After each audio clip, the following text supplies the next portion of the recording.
YouTube, Tuesday morning, Buck Island Lake. Made it in yesterday afternoon about 3:30.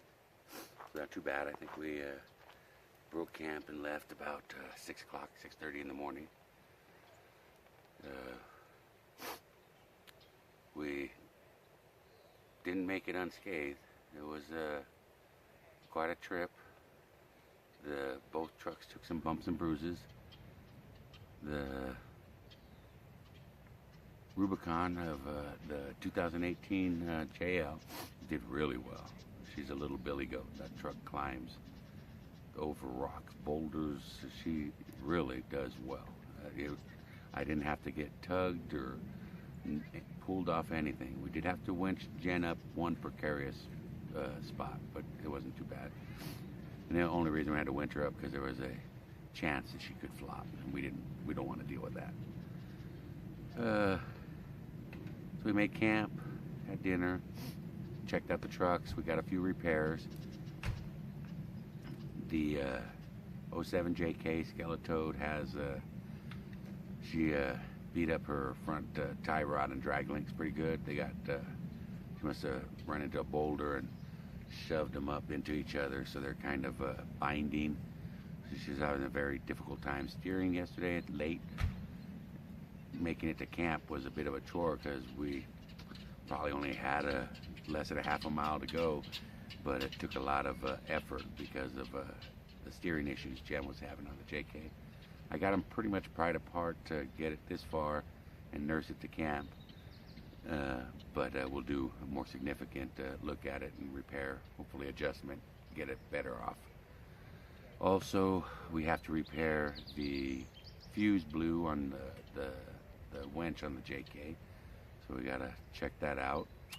And then on both the JL and the JK, the tailpipes are smashed pretty flat, so we're gonna have to open up our tailpipes, and that's pretty common. Especially on this trip, the Rubicon, every time we've come, we've had to continually open up our tailpipes. Other than that, let's see. On the JL, the front bumper did real well. It's taken some bumps and scrapes. The rock sliders have worked amazingly well for stock sliders. They surprised me. The rear bumper, it didn't fare too well. The rear bumper is pretzeled out pretty good, and it did rub some paint. So we'll see what we can do, if we can help adjust it at all to keep it off the paint. If not, we're gonna have to just deal with it and get her off the trail. But otherwise, JL did well. I'm very impressed. Good truck. JK did just like always. She did very well. Now we got a couple more rough spots to hit.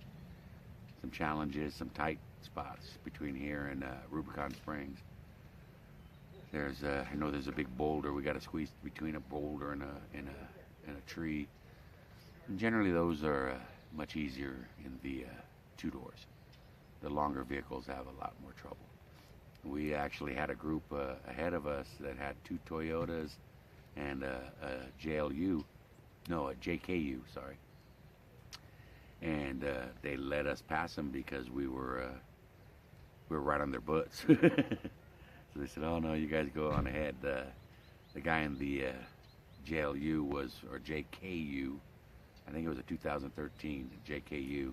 He came all the way out from Florida to run the Rubicon Trail, and he was having a little bit of a time with it. They're not too used to rocks like this, I think, back on the East Coast there, Florida, Southeast. But his truck was doing well. But the longer trucks, you could definitely tell. With him in front of me, it was just way easier going over it with our trucks than it was with the longer ones. The short wheelbase is better. The steps, those kind of things, when you're going up or down, they can be a little spooky in the two-door. It's nice to have the length for that. But other than that, that's about the only advantage you'd have in a longer vehicle. The shorter vehicles go around the boulders better, do well. They don't turtle as much. I'm happy, very happy camper. Now, of course, it's only Tuesday. We still got to make it till Friday to get off this trail. So we'll see how we do. We get our trail repairs done here in camp today, and tomorrow morning we try to complete the next leg of the journey. I hope the videos aren't too shaky for you guys. It's kind of tough to film, and it's kind of busy. The trail's a little busy to be setting up, you know, going up ahead, setting up the tripod, and getting our drive-by shots and our side angle shots. That's a lot tougher when there's a lot of people on the trail. We're hoping staying here a day let some of the groups get out in front of us, which will improve our opportunity to film more. Otherwise, I'm doing a lot of it from the driver's seat, as you probably have already seen, and it's a little bumpy. You don't get to see all the articulation and all that as well. But maybe tonight or tomorrow when we do some wheeling, the groups will be out in front of us, and we can have a little more time to do those things. Hope you've enjoyed so far, and we still got a few more days out here. We're loving it, and I'll get you some video when we do our trail repairs and fishing or whatever. We'll try to get you some camp video. Usually that's when I do more filming because it's quieter and less people around. I'm not driving. Shoulders are feeling it a little bit. It's a workout. It's definitely not easy. They have definitely done a lot of siltation work where they've added a lot of rock, like riprap, to help catch the silting that gets into the lakes. And they've added a lot more restrooms. So right now the big push is no white flowers. We're trying to eradicate the white flowers. And what white flowers are is everybody leaves their toilet paper everywhere. And Jen already cleaned up around camp here. People have not buried their waste very well. So we cleaned up a little bit and bagged it and threw it in our trash so we can carry it out of here. But no white flowers, folks. Bury your stuff good. Out here, catholing has been frowned upon on the Rubicon Trail for many years. There's way too many people. Same thing with the Mojave Trail. So all you end up with is a trail full of cat hole waste deposits and toilet paper everywhere. So everybody, wag bag it. Bring your own bags. Ziplock your waste. Take it with you. Pack it in, pack it out. Leave it nice for the people behind you. That way, the same as you would like to see it when you come. Nobody wants to come to a camp that's full of toilet paper everywhere. Gross. So, let's keep the trail clean. Keep the 4 wheels on the floor. And I don't know, I can't think of anything clever to say at the moment. Happy travels.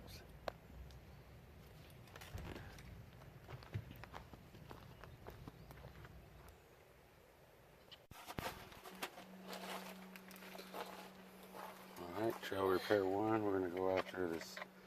We've had issues with this fuse. It's a 2.5 millimeter Allen wrench.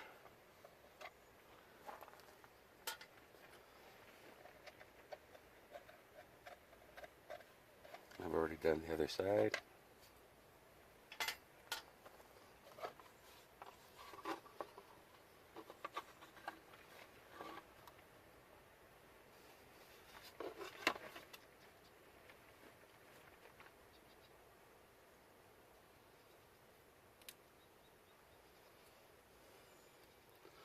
Blown fuse.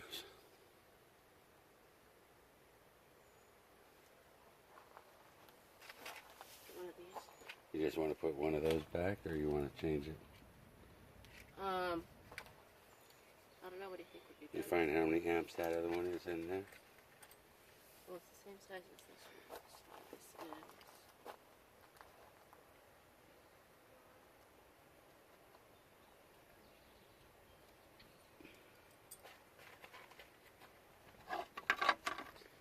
You know what? Let me see the Allen wrenches again. The factory. Oh, this is crammed up against the housing here. I'm going to take this off and inspect this wire.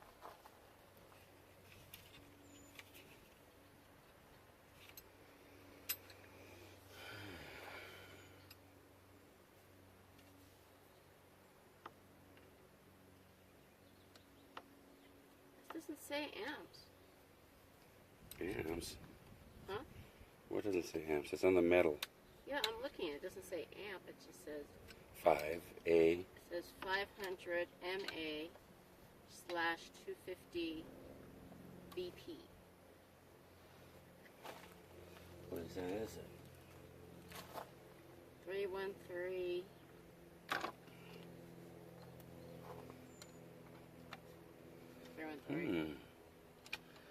Appears to have been a little arcing here too.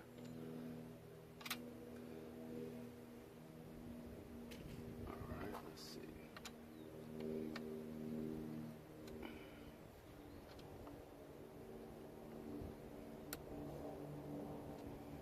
Can you grab my meter? Or your meter? Yeah. I have one right here. I know. Can you grab it for me?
Let's see if that helps. Give me a brand new 5.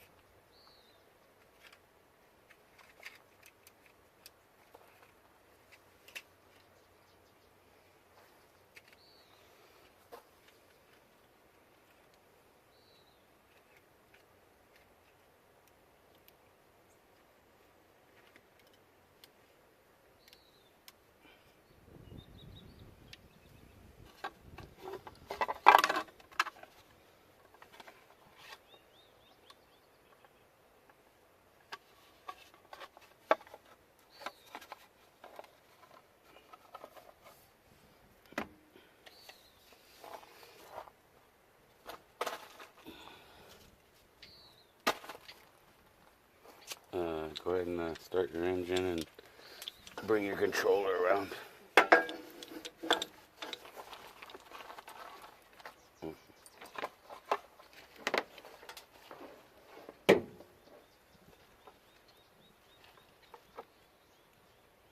ahead and start your engine.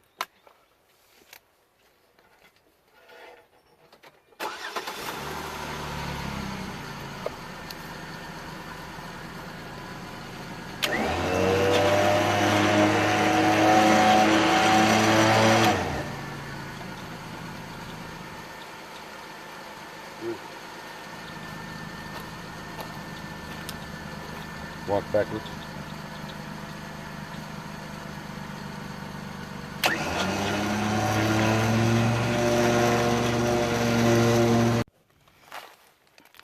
Alright.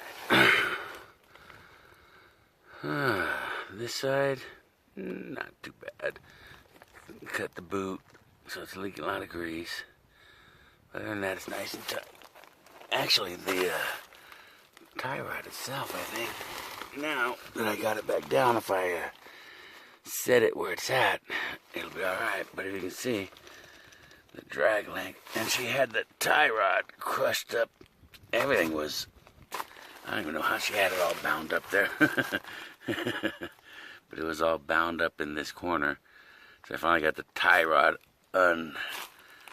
unbound with the drag link, and then we got some steering, and then you can see she's the steering stabilizer has completely been spun around. So that's how twisted this was. And I finally got it on the trail. We got it unlocked enough to get this so we could drive it at least to camp.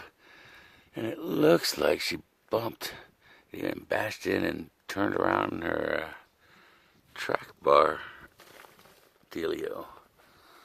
So I'm going to get to loosening up some bolts here and twisting around, see if I can get this stuff all in sort of the right place and get us another day on the trail in. Alright, off to work I go. We got the, it's done. The steering stabilizer is just for looks now. But the U-joints or U-bolts are so bent up, I don't want to mess with that. Keep it in place. Actually, we have a replacement steering stabilizer, so when I hit civilization and I can get some U-bolts, I might have two also, but we'll replace that right before we get on the highway. But I do have the tie rod ends back where it goes, drag links back where it belongs. Everything just needs to be loosened up, and then adjusted, and then tightened back up. She's gonna give it a little spin right now. See how it goes.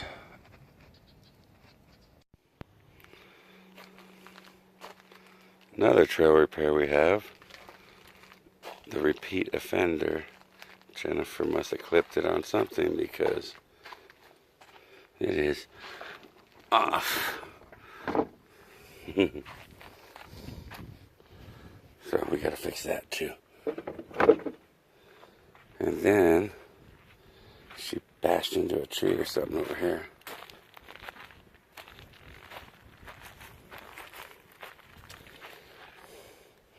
Got a nice little dent. Yeah, we determined this was tree. Yeah, it's all tree sap. Yeah, because look at this. Oh yeah, you bashed that tree good. Yeah, she did bang into a tree. All the way from over there. Oh man, ruthless. Alright. Tailpipe. She's gonna back up and try out her new, if her front end adjustments helped out. Well, we found that the steering stabilizer was causing some binding issues. So we're just going to take it off since it's toast anyway. We could drive without a steering stabilizer. It's just a shock. Well, out here it's no big deal. On the highways where it matters. Yeah, but still, it's not detrimental. On the highway it comes in here. You know, it stops death wobble, don't you? Oh, yeah, don't be throwing that out there.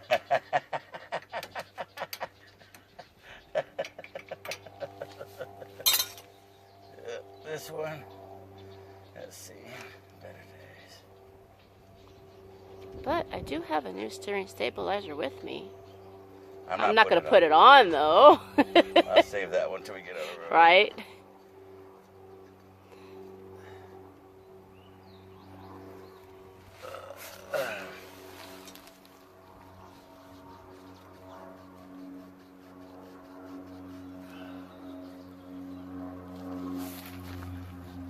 Well, come back when he gets it off.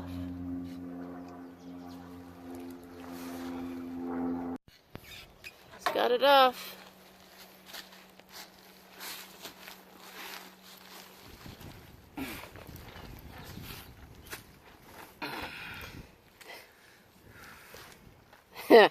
Yeah. No, I got too much shade. Come over here. There we go. Oh yeah. Toast. But you took it off for me. Now, steering restriction should be alleviated. Yay.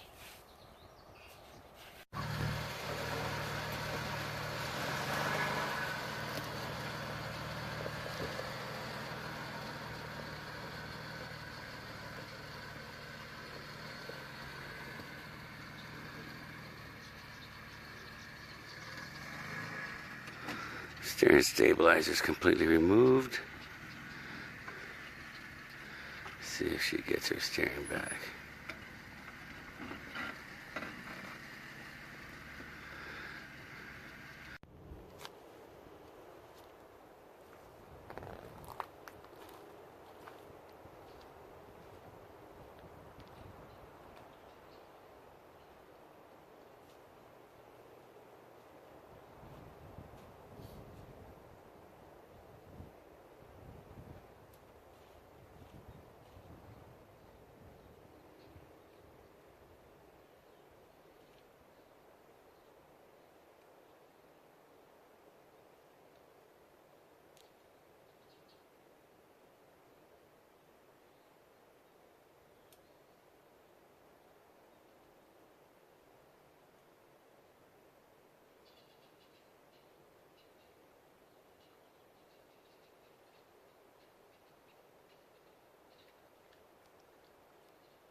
Alright, we've been lazing around camp.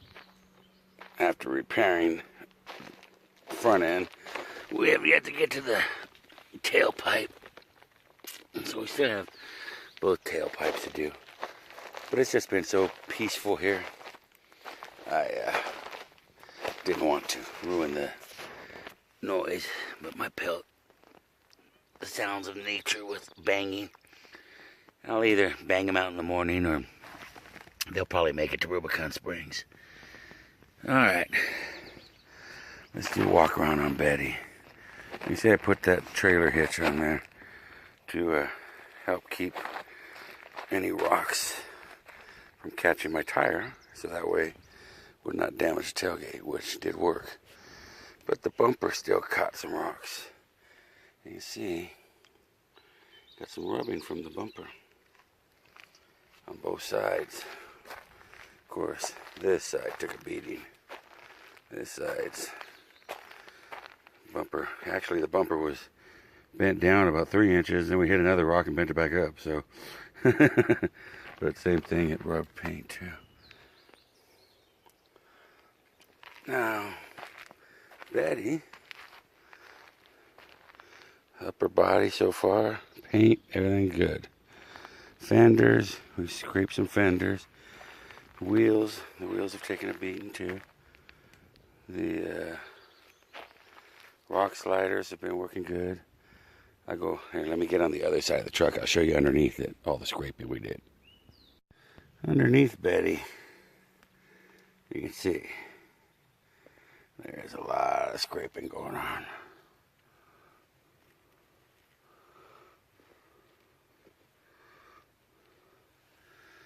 The skid plate for the gas tank took the majority of it. We did bang into the exhaust, so we got a little dent in our exhaust there. That's probably gonna have to be fixed when we get home. We did catch a little pumpkin and control arms, but not too bad. The worst thing we did, I think, was bash that tailpipe right there. All the slides, everything meant to protect you did get lots of dings and scratches, as they should. Yeah, I think that's a secondary cat, or I don't know what, they got 2 mufflers, whatever it is. It took a couple scrapes. The muffler took some scrapes too. But all in all, pretty much rode the frame and the gas tank skid plate over most of the stuff we turtled on. And then the other side, control arms took it. Oh, we did hit the drive shaft one time too. Let's see if I can zoom in on that. I got a good nick on the drive shaft there.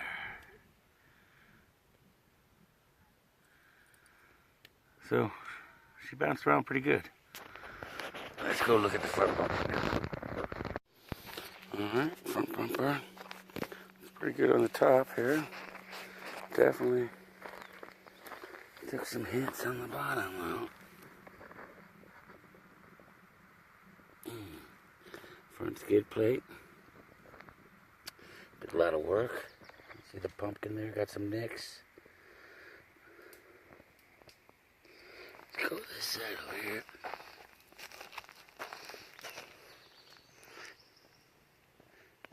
The front bumper did well. Rear bumper, not so well.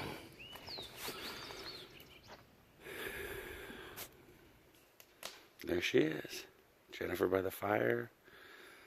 Got the tarp where our work area was there when we were working on the Jeep. Got the front end of this one all tuned up. So we're good to go. We'll enjoy our fire. Had some pork chops and beans for dinner.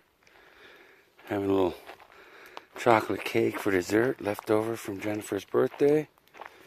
Happy birthday, Jennifer. Chocolate cake. Oh my gosh, it's so rich. This is like our 3rd time eating on it. Our second time.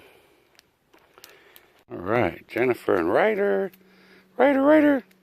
What do you guys think of the Rubicon Trail so far? Oh, it's still tough, but it's still pretty. It's a very iconic trail, and doing it with just the two of us in the new JL with the JK, I'm impressed with the JL. It's been doing everything stock, and like John said earlier, I had to get pulled off, but he's been going through the whole thing. So, but the Rubicon is definitely a challenge, still a challenge. But we like a good challenge.